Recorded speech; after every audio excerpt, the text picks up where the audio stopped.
All right, so today we're talking about tariffs, and we've got Noah Wickham from My Amazon Guy. How's it going? And yeah, currently the sales director at My Amazon Guy. He was also previously brand director as well. He managed over 100 million in ARR with My Amazon Guy clients. And currently, My Amazon Guy manages around 400 brands, if I'm not mistaken, currently, Yeah. which is a great reason I wanted to have you on here to get your perspective because you guys have a ton of data points to pull from, and so yeah, it'd be just great to get your perspective on what's going on with the tariffs. Today is a super hot topic right now, affecting everyone around the world, not just Amazon. So yeah, with that said, did I miss anything or anything you'd like to add? No. I mean, you hit it on the nose so far. Yeah, talking tariffs. It's I think the hot topic of the town right now, as many are impacted and many are aware. And you're right in the sense that it doesn't just impact sellers at the end of the day. It's impacting everyone. Consumers are going Yeah. to be impacted. Everyone's going to be impacted in some way, shape, or form. So I think it's a really big thing to kind of discuss, especially from what we're seeing both internally and also externally. The amount of people in the last 3 weeks that have come to me and just wanted advice, wanted to understand. And last week, for instance, we do a live show every week, right? And that Right. was all about tariffs, and that had the largest audience it had in, I don't know, probably 6, 8 months, because people are needing information around it right now. So very happy to be here, Nick. Very happy to be able to kind of chat about it. Awesome, awesome. Yeah, glad to have you. So yeah, I guess we could jump right into it, and tell me kind of how you're seeing sellers being impacted currently. I think the biggest impact obviously is for sellers costing. So roughly around 60% of all Amazon sellers purchase from China, right? Which is the primary area of tariffs right now. Of course, there's the 10% flat across the board that everyone is facing, but the area of China with 60% of sellers, it's impacting so many people. It's actually funny. The people that aren't impacted are beauty brands, supplement brands, and everything like that, because those are ones that are made in the U.S. primarily. So I'm seeing major impacts. The big thing that I'm seeing as I think the largest impact is how much misinformation is going around within the space. Just from, I don't even think it's purposeful, let's say, Yeah. for a lot of people. I think it is that there's just so much information going around. The other day, for instance, I think it was Newsweek put out a new thing saying 235% tariff on China now, or something like that, right? And there was no other articles that were talking about this, and people use that headline, they post it. I saw a ton of Amazon experts and everything posting on LinkedIn being like, China now has 235% tariff, and it's like, that wasn't the case at all. It was a side comment that was made, and no one read past the headline of, it's, yeah, it could be Could be. 235%. And, Yeah. there are some categories, don't get me wrong, that are facing, if you're including, specific tariffs and duties and things like that. We have a client internally right now. They sell a kitchen product specifically for kind of like vacuum seal type stuff and whatnot. And they have a shipment that's in the water right now, right? Yeah. And that shipment normally would cost them roughly $30,000. It's going to cost them $290,000 with the addition of the Damn. tariffs and category specific duties. And so they're currently looking at the aspect of, do we just trash this stuff in the water, have it thrown overboard, or do we look at a bonded warehouse, or what is really the best course of action? I think that's what most people are wanting right now, is what is the actual impact that they're going to have? Am I going to have to raise my prices 5%, or is it going to be 50%? And I think a lot of people are still not in the know of really what is going to happen next. Yeah, I think the bonded warehouse is a great idea right there. I actually listened to your live show as well, and that caught my attention.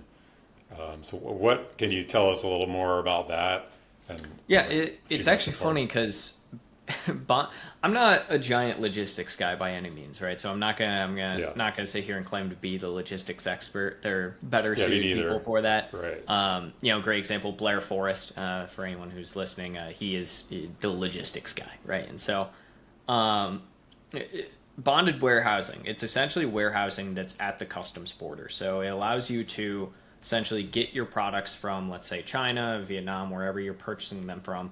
They get to the US, they're on US soil, but they sit at a warehouse before the customs line.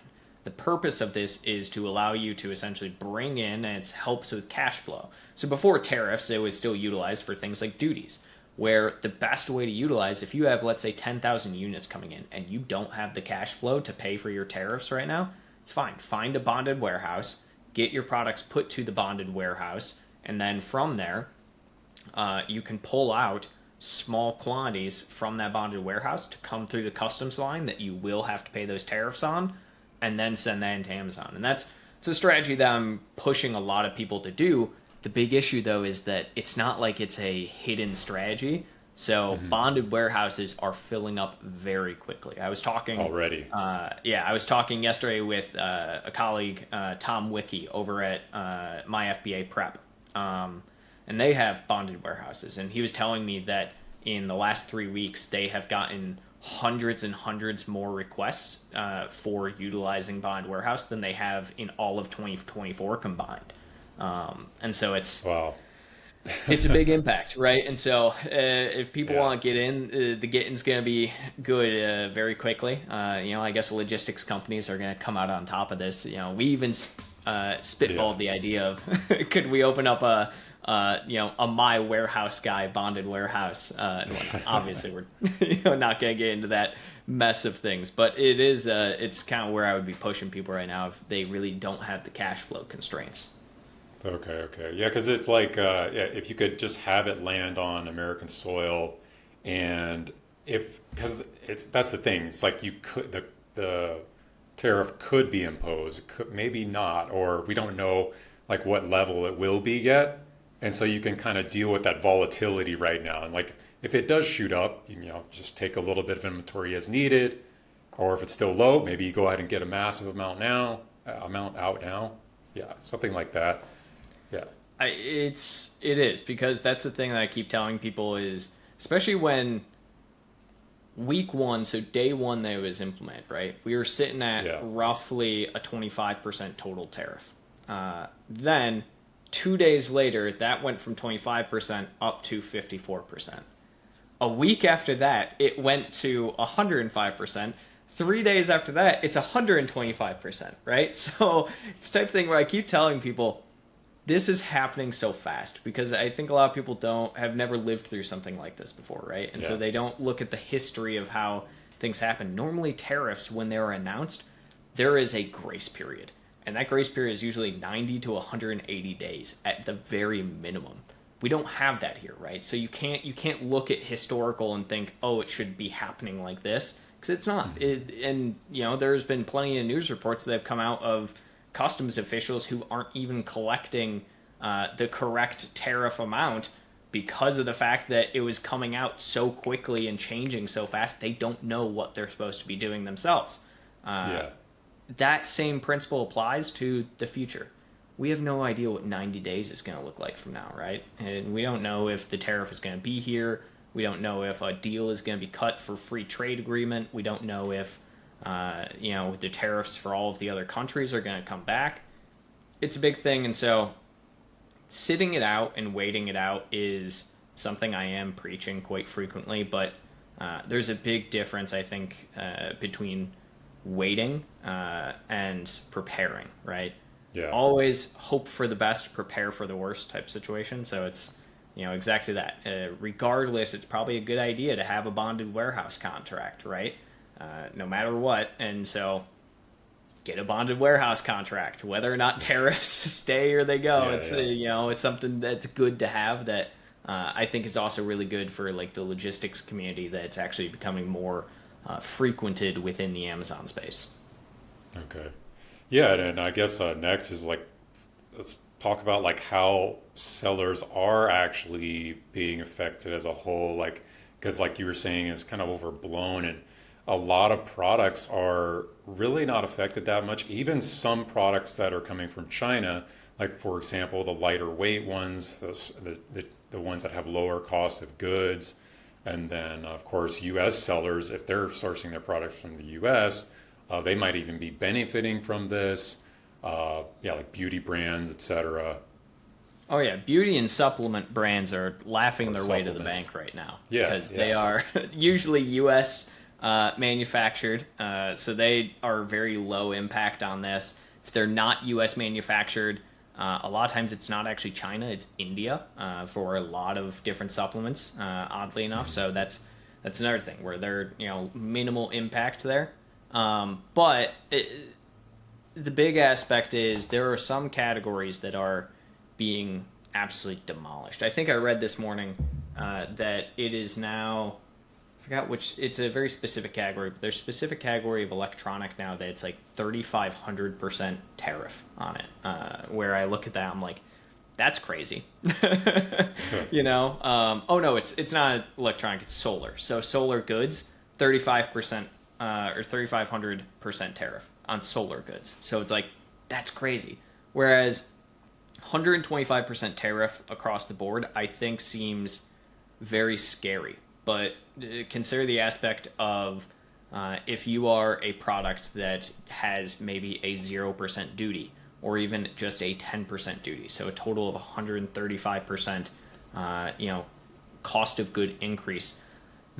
If you are someone who is selling a product between $50 and $100, right?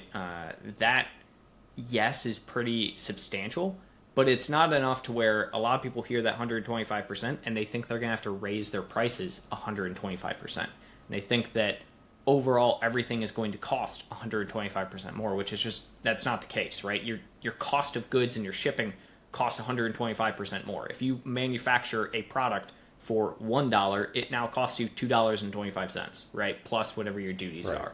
are. And your shipping costs and weight and impact, obviously. But in layman's terms, $2 to $3, right?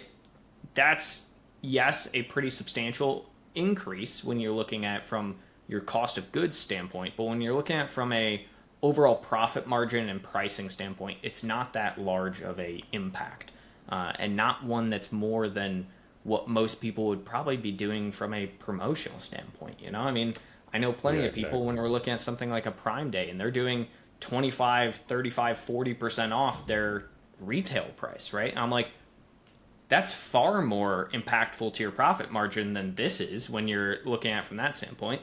Of course, that gets blown out of proportion when we're talking about goods, and this is the one area where last week I was talking to John Aspinall, and he made a great point. The people who are hurt most by this are people who are selling low velocity, low sell-through rate, very expensive goods. So things that are like $200, $300, so on and so forth. Because if your product costs, let's say, $100 to manufacture, it's a big jump of $100 to $225 comparatively from a dollar to, because those products usually already run fairly low margins. And whatnot off of a very low margin, low velocity business. So I think the people who are running to the bank mostly right now are high velocity, low priced products. Those are the ones that are like, people are very low impact on this because at the end of the day, it's not that much of an overall increase from a pricing standpoint. Right, right. I guess, only time it could be an issue is like if they were already in a super competitive category, maybe they were competing on price and trying to do everything they could, they might be hurt. Or, yeah, if it's like a more expensive product, cost of goods wise, and that can like hurt cash flow. It's like now you got to come up with like a lot more cash to just purchase the products initially, even if you do have like a good margin after the fact. It's just like you got to plan that out better. No, absolutely. And it definitely is one of those where I'm not going to sit here and say profit margins aren't affected, right? People's profit margins are definitely going to be impacted in some way, but I think it really depends. If you're selling a commodity, that can definitely be much more impacted than someone who sells like say, a supplement, right? Something that somebody takes daily, something that there's a reorder volume to that somebody thinks they need versus you're someone who's selling like my favorite example that sits on my desk, a little like keyboard desk cleaner thing, right? Like this is Yeah. a very cheap, very low price commodity. Probably costs, I don't know, 50 cents, $1 to produce this, but they only sell it for, $6, $8. And so this is type of thing where someone probably won't pay $15, $20 for this type of product. So this type of product is going to be impacted in some way. But if you're someone who's selling, something like a phone case and it costs you 10 cents to manufacture every case and you're already selling it for $20, that's not as bad at the end of the day. Yeah, exactly. So I guess, in general, what are, I guess, like an overview of like best strategies that sellers could implement in general or to keep in mind to protect themselves? No, absolutely. So a couple of different things that I'm pushing everyone towards. So again, hope for the best, prepare for the worst, right? So first and foremost, one of the things we actually released recently, and I can shoot you a link, Nick, a tariff calculator. And it takes things into account like your ACOS. It takes into account your new tariff. It takes into account your HTS codes, right, and the costs there, and shows you where you should be looking at from like a pricing increase standpoint to keep your same exact profit margin, right? So that's the type of thing that we're now looking at to kind of just give as a freebie to people so people can understand how to increase their pricing, right? Secondarily, when should you increase your pricing? Should you increase it right away? And that's one of the big things I saw people pushing, being like, I'm going to increase my prices right now. And I was just like, why? You're either going to kill your conversion or you're just kind of saying you wanted to increase your prices and now this is a reason that it's giving you, right? That's what it sounds like. Yeah, now I have a good reason to do it. People will understand. Exactly, and so that's a big thing that I think it actually was for a lot of brands, and there were a couple on there that I was like seeing people talk about it. I'm just like, you don't have to kid yourself. I know, like your product is one brand I saw in particular. They said they were going to raise their prices now because of the tariffs, but they also claim to be a product that's manufactured in the USA, and so I'm like, okay, so are you just trying to stay in the market? Yeah, I don't know, but regardless. A price raising strategy, right? So you don't want to lose featured offer. You want to stay competitive. You want to match your price changes to keep up with your competitors, but also keep your conversion rate, right? So that's another big aspect that I'm pushing on. And then, the final thing comes down to planning how you're going to go about your new inventory, right? So are you going to be looking for new manufacturing, right? So I honestly, there is not a single brand that is currently manufacturing in China that I would say don't at least look at other countries. Now, I'm fully aware, I've talked to plenty of sellers who have already told me, I was actually talking to one just last week, and he was just like, there's only one other country on the planet that can manufacture our goods. And even then, the raw material for their product in that country comes from China still, right? And so that's the type of thing where they just don't have that option. And the option of like, do it in the US, I mean, they're still going to get the raw material tariff here if they did it in the US, and the cost to set up manufacturing here for the product just doesn't make sense, right? So those are the type of things that, are going to affect sellers the most. And you have to kind of, again, strategically look. I mean, one place that I actually found the other day, fun fact, if you sell a paper product of any kind, Egypt. It's actually better and cheaper, apparently, than most Chinese and Vietnam and places like that for producing paper products. So Egypt is a huge paper manufacturer, so go there, right? Nice. If you're someone who does a textile of some kind, India and Vietnam are both great options, but also Taiwan is another great option, right? So there are options out there, I think. China has, for a long time, dominated the manufacturing space and whatnot because the fact that most people don't realize China exports a large percentage of raw materials across the planet as is for manufacturing. And that's why they were able to be such a manufacturing powerhouse. Not because of the cheaper labor, not because they're the only ones that can make it. It's just because they already had the means of production there, right? And so, yeah. Whereas a lot of these other countries, I think, are going to be taking advantage of that to try and bolster their own manufacturing prowess over coming days. And it's a perfect time if you have thought about looking for different sourcing, looking for different manufacturing. This is perfect time to be doing that. Now, what about tariffs on other countries currently? Are you? I haven't checked lately. Do you know the current status of that? 10% across the board. 10% flat tariff across the board on other countries. Now, that being said, there is the 90-day pause for all of those countries. We don't know what's going to happen in 90 days. Yeah, right? For all we know, all of those tariffs come back. I find that very unlikely, to be honest. I think, it tanked the economy for good reason when it first got announced across the board for everything. And I don't foresee the idea of us actually doing that. Now, I could be completely wrong because I'm no economist and I'm not saying, next to Trump and whatever he decides on any given moment. But I would say it's fairly unlikely. And even if it does come back, there are plenty of countries that it's going to be comparable pricing wise to, the 125% tariff, if not, less than that, right? And so it's still a good idea to have multiple options, right? Never stick with just, one place, one time, or put all your eggs in one basket if you don't have to. Right. That makes sense. And also, I'll definitely, if you pass that link over to the Tariff Calculator, I want to include that in the notes below, and so people can use that. I think that'll be really helpful as well. Anything else that we need to cover just to make sure people are aware of? Not sure. The only other thing I would typically want to cover and just typically want to go over is, like, for instance, de minimis, right? And the idea of, like, a lot of people are wondering, how is this going to impact Chinese sellers? Because we all know the Chinese sellers have been a bane for a long time on Amazon sellers since they were allowed in 6-8 years ago. Wow, close to 8 years ago now. It makes me feel old, but the big thing is I think it will still have an impact on them, but it's just not going to have as much of an impact as people think. At the end of the day, Chinese sellers, the issue with them is that they are the manufacturer of the product. They get to determine what the product costs and what the cost of good is, which then determines the tariff. I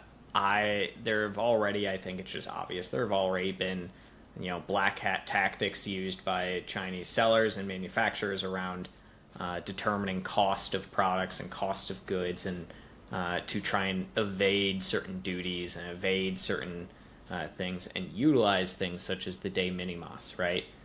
They would be sending in, entire 500 plus units, and they would say it's under $800 cost of good, right? And so it already was something that was used, and that those type of loopholes and those type of plugs need to be pushed really hard for there to be any substantial impact. And that's my biggest worry right now, is that Chinese manufacturers can pretty much just say, yeah, my product cost of good is X, and just fudge the numbers, and they won't be paying nearly as much in tariffs as the average U.S. seller would. So that's another big reason where I'm like, the Chinese seller issue, it's not going to stop anytime soon. If anything, it might get substantially worse because of all of this. Mm-hmm. Yeah, yep, that's true. So I guess really, one of the big things to keep in mind as well is just the general strategy for selling on Amazon, which includes, which a big part of that is running PPC. I mean, that alone is a huge cost in and of itself. And when you consider that, it really makes the tariffs, shouldn't be such a big deal when you think about it in that respect. So, anything else as regards to the actual strategy of selling on Amazon PPC that can be impacted in any way? The biggest thing that I'm pushing right now, and it's actually been something I've been pushing this entire year before the tariffs were even announced or anything, is brand growth. A lot of people on Amazon look at themselves as Amazon sellers and that they sell a product, they don't sell a brand. I am constantly pushing people to grow your brand, grow your presence, understand that people don't buy product, they buy a brand, right? Right. Brands like Gucci, Louis Vuitton, all of that can sell a pair of sandals for $1,000 would not exist, and if people just bought products, right? Price, of course, is always going to be one of the number one converting factors, but people also will forego price for a brand that they love, and so building a brand, and it's actually really funny. I've just had this thing on my desk pretty much all year. It's a great book. Anyone looking to kind of look at brand building, Building a Story Brand by Donald Miller. It's one of my favorite reads because it talks exactly about that. Build a story brand that people want to buy. They buy the why, not the how, right? Right. And so at the end of the day, that's something I'm going to be pushing people towards. PPC is the easiest way to go about that. Expanding your reach of your customer base through things such as sponsored display and DSP, focusing very much on when people are searching high relevancy to focus on your brand. At the end of the day, when someone has to blow their nose, they say, "Hey, can you hand me a Kleenex?" They don't say, "Hey, can you hand me a nose tissue?" Right? And so those are the type of things that I'm really pushing people towards. Build yourself a story brand. Okay. Nice. So yeah, I guess that's said. I guess we could just wrap up some of the key takeaways. Bonded warehouses, that's a big one. Again, if you're sourcing products from the U.S., you're not affected by this much at all, or even benefiting. Again, if your margins are super high in general, also not necessarily a big deal. As again, you're probably you're probably losing a lot more when you're doing promotions, etc., or running PPC. And then, you can continue to look for other options for sourcing your products. Even if everything is fine right now, have other options available just in case. Did I miss anything? Hope for the best, prepare for the worst. Hope for the best, prepare for the worst. That's all you can really do at the end of the day. Yep. Well, yeah, Noah, great having you on. This is likely going to be the first episode of this, so yeah. Oh, sweet. Awesome. I get to be the First one. debut? Yeah. Fantastic. Love it. Yeah, excited to get this going and hopefully to give a lot more value to our audience, etc. So yes, it was fun, and keep putting out good content on my Amazon guy. I always love watching you on there. So absolutely, yeah. Happy to be on. Happy to come on again, and we can, maybe that's what we'll do. 90 days from now, we'll do the 90-day update on tariffs. See where we're at. See if our predictions were right or if things are horribly worse than they were. Yeah, for sure. Awesome. Thanks so much, Nick. Yep. Thank you.